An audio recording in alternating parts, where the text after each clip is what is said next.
Anyway, alisin na natin 'to si Saldico. Tayo na lang yata ang nagta-topic dito sa gunggong na 'to. Umuwi ka na, may kaso ka na, 'no? At malapit nang makansela yung iyong pasaporte, 'di ba? No, Ferdinand Cortal, parang kamukha ni Manang Aimee, si Norman Mangusi. Grabe ka naman. Ay nako. Anyway, yun, nasa ma tayo? Naku, eto, mga DDS, alam ko, masakit para sa inyo yung makakapanood, makakabasa ng mga ganitong balita. Masakit 'to sa mga DDS na makakabasa ng mga ganitong balita. Bakit 'to? Statement of the Visayan Bloc in support of President Ferdinand Marcos Jr. Lagi yung sinasabi niyang mga yan, yung mga DDS, mahilig ho silang magsabi na, dito, kaming mga Bisaya, support na namin si Pangulong Bongbong Marcos. Huwag niyong nilalahat. No? Huwag niyong nilalahat dahil mas marami ang actually, mas marami nga ang nakasuporta mga kabisayaan po kay Pangulong Bongbong Marcos eh. Yun na lang sa ano, yun na lang trahedya doon sa Cebu, 'di ba? Nasaan yung Inday Sara ninyo? Nasaan si Pangulong Bongbong Marcos? 'Di ba? Akala ko ba dutae ang mga Bisayas? Hindi po, ito, Radyo Pilipinas, kakalabas lang po Ngayon lang po, 1 oras makalipas. Basahin, nagpahayag ng patuloy na suporta ang Visayan Bloc kay Pangulong Ferdinand Marcos Jr.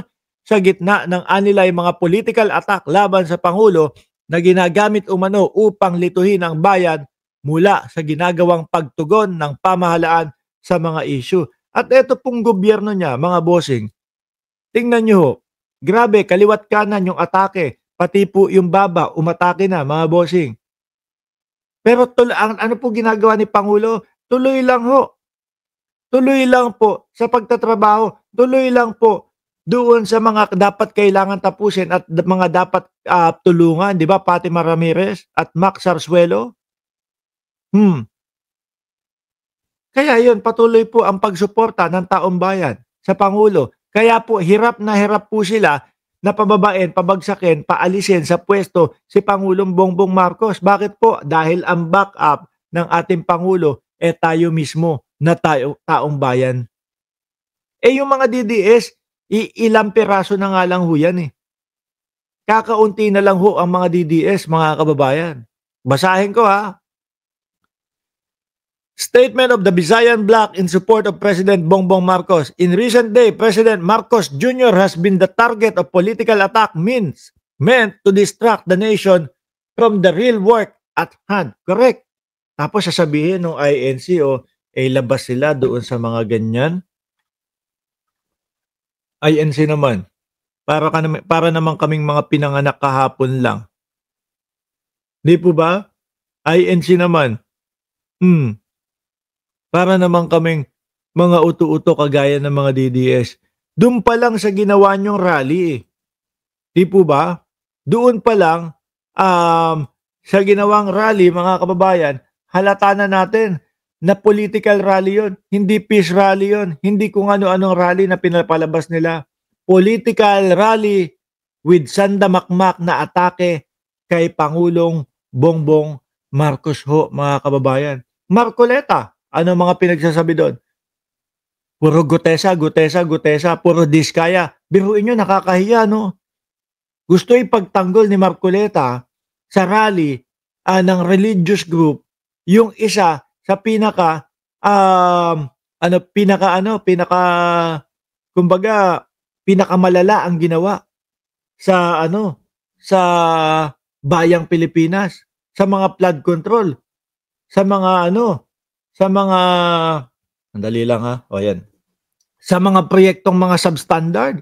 Pero mo nakakahiya yun mga bossing. Mark Ramos, totoo yan, kakaunti lang ang DDS. Laos. Wala na. Biruin nyo, nakakahiya ho talaga yun, mga kababayan. Tapos sino pa? Si Rowena Guanzon. Lintik na yan. Diba?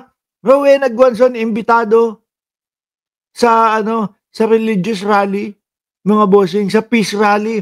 Putik na yan, ang sasabihin lang niya si Rowena Guanzon, puro lang ho yan, mga kababayan, puro bangag, bangag, bangag. Puro gano'n lang 'yan, eh. Oh, tapos ang pinaka-main nila, nilagay pa ng INC si ano, si Imee Marcos sa kaduluhan ho, mga bossing. Para main event nga naman nila 'yon, 'di ba, INC? Oh, eh, kayo ang nag-aano niyan, eh, kayo ang nagsusunod-sunod niyan, eh. So ngayon kapagka kayo ang nagsusunod-sunod, inaalam ninyo kung ano yung pinakamalaking impact. Kaya nga ang ginawa ninyo, idinulo nyo si Imee Marcos. Idinulo nyo si Imee Marcos para nandoon, para talagang tatatak sa isip ng taong bayan. Eh, kaso mga bossing, 'no, mga bossing na INC, hindi na kami nabigla do'n sa sinabi ni Imee. Oo, paano ka mabibigla do'n sa sinabi ni Imee, mga kababayan? Eh, nung dating Pangulong Duterte pa lang, eh, nakakawala, 'no? Nung ang dating Pangulong Duterte pa lang, eh, malaya ho, mga kababayan, sinasabi niya 'yan nasa harap ni Imee Marcos, eh. 'Di ba nga kung matandaan niyo ho, mga bossing is, um, nagsasalita ang Pangulo tapos sinasabi na adik daw ang presidente, si Imee pangisi-ngisi lang, patawa-tawa lang. Dun pa lang, eh, oh, recycle lang ho itong mga itong ginagawa. Kaya po yung mga kapatid natin na mga Kabisayaan po, mga bossing, eh ayan, hindi nila iiwan si Pangulong Bongbong Marcos, 'di ba?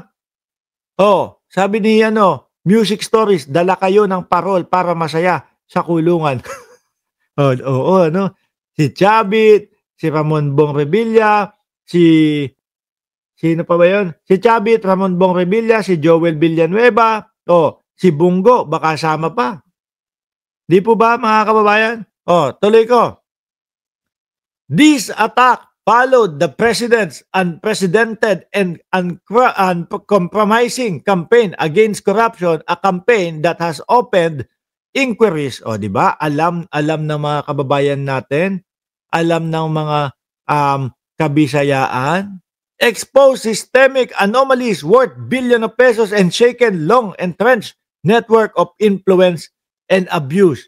When a president confronts a corruption at this scale, resistance and inevitable, and so is the duty of those who profess to serve the people to stand firm.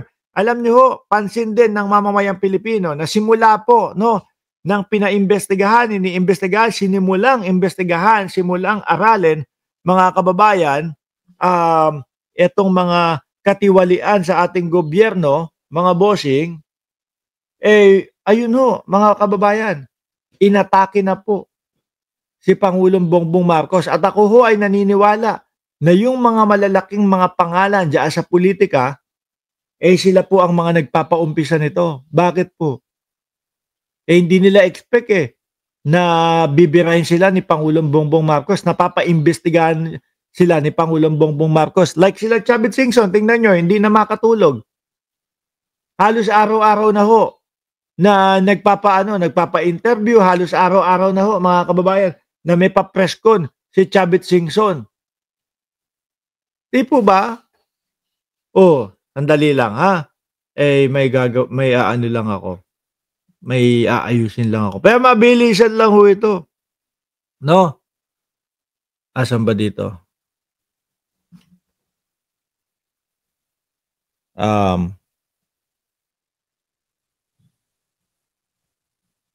Dali, nasan ba 'yon?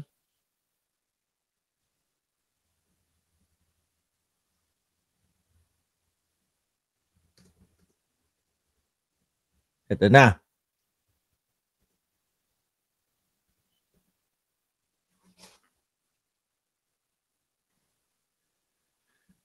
O yan mga kababayan, 'di ba?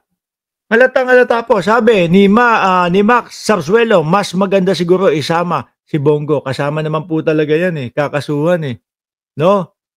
Biruin mo, binigyan na sila ng petsa ni Ombudsman Boying Remulla. Ako ho naniniwala, mga boss chief amo sir, na nagsasama-sama po yung mga malalaking mga tao na nakabangga po o nabangga po ni Pangulong Bongbong Marcos at eto po ang ginagawa nila ngayon. Sanib puwersa matanggal si Bongbong Marcos para sa gano'n, yung etong pag-aano, kumbaga pag-iimbestiga sa kanilang lahat, matapos at hindi matuloy. Yan na lang po ang kanilang nahuhuling pag-asa. Isinusuka na si Chavit sa Ilocos Sur, sigaw nila ikulong na siya. Oo, tingnan niyo ang lalakas na ho ng loob ng mga taga Ilocos. Mismong sila na po ang nagsampa ng kaso kay Chavit Singson, 'di ba? Hmm. Mismong sila na po ang nagsampa ng kaso kay Chavit Singson. Bakit ho ganyan mga kababayan? Bakit dati hindi? Hindi sinasampahan si Chavit Singson, et cetera, et cetera. Kasi ho baka ramdam nung mga kababayan nila na, naku malakas sa presidente 'yan. Naku malaking pangalan niyan si Chavit, hindi natin mapapakulong 'yan. Nakikita ho nila dito sa gobyerno ni Pangulong Bongbong Marcos na, naku, sa gobyerno ni Pangulong Bongbong Marcos, pantay-pantay ang lahat, 'di ba? Walang mayaman, walang mahirap, basta kinakailangan kang imbestigahan, basta kinakailangan kang ikulong, 'yun ang mangyayari, 'di ba? Hindi porket mahirap ka, wala kang laban, nandito ang gobyerno para sa iyo. Papantayin ang batas ng gobyerno para sa iyo, 'di ba? Oh, sino kalaban mo? Chavit Singson? Sige, file ka ng kaso. Ipapadinig natin 'yan. Tignan natin kung magkakaroon ng probable cause kung mapapakulong si Chavit Singson. Lumalakas ang loob ng mamamayang Pilipino dahil po alam nila, nandiyan po naka-back up ang gobyerno ni Pangulong Bongbong Marcos. 'Di ba, Ma'am Princess Paris, live na ba ito, Mark? Live na live po ito.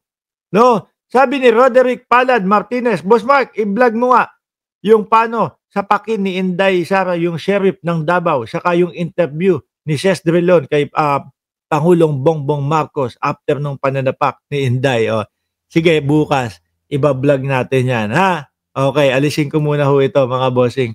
O 'yan, paano 'yan?